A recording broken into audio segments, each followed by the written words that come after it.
Bonjour, je suis Cécile, je travaille chez Expansience depuis janvier 2023 comme Business Process Owner, commerce et marketing.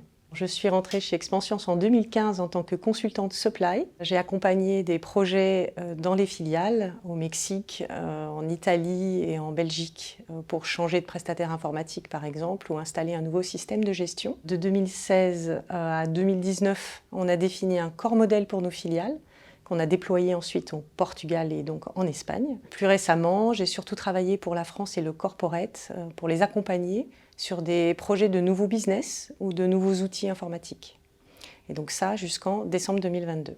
L'expérience dans les projets nous a montré que souvent les projets prenaient du retard parce que les processus étaient mal maîtrisés ou on cherchait à reproduire des processus existants dans des nouveaux outils par exemple. Et d'autre part, les gens qui travaillent avec nous sur les projets, comme ils sont opérationnels, souvent n'ont pas de disponibilité. Et on avait intérêt en fait à, dans leur travail opérationnel, libérer de tâches avec peu de valeur ajoutée pour qu'ils puissent venir nous aider sur les projets stratégiques. Donc le contexte s'y prêtait chez Expansiance, j'avais eu l'occasion de faire ce métier-là avant.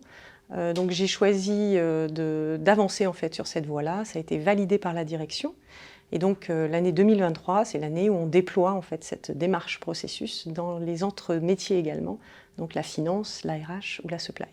La mission d'un BPO, c'est d'améliorer les processus, d'abord ceux de forte valeur ajoutée pour l'entreprise, ce qui demande de bien connaître et de bien comprendre la stratégie, pour vérifier que les processus sont alignés avec cette stratégie. Et ça nous donne une vision d'ensemble qui est très riche. Par ailleurs, à l'inverse, quand on travaille sur ce qui fait mal, les irritants, donc tous les processus qui ne fonctionnent pas bien, on va travailler près du terrain avec les opérationnels.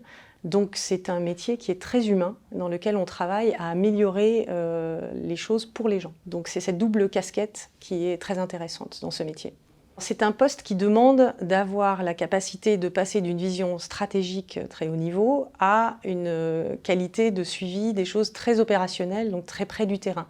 Donc il faut être très agile dans les entretiens pour passer d'un niveau à l'autre. D'autre part, il faut être très curieux, très à l'écoute, avoir envie d'apprendre dans tout ce qu'on entend. Je pense que c'est un métier qui requiert beaucoup de méthodes parce que c'est très méthodique, très systématique.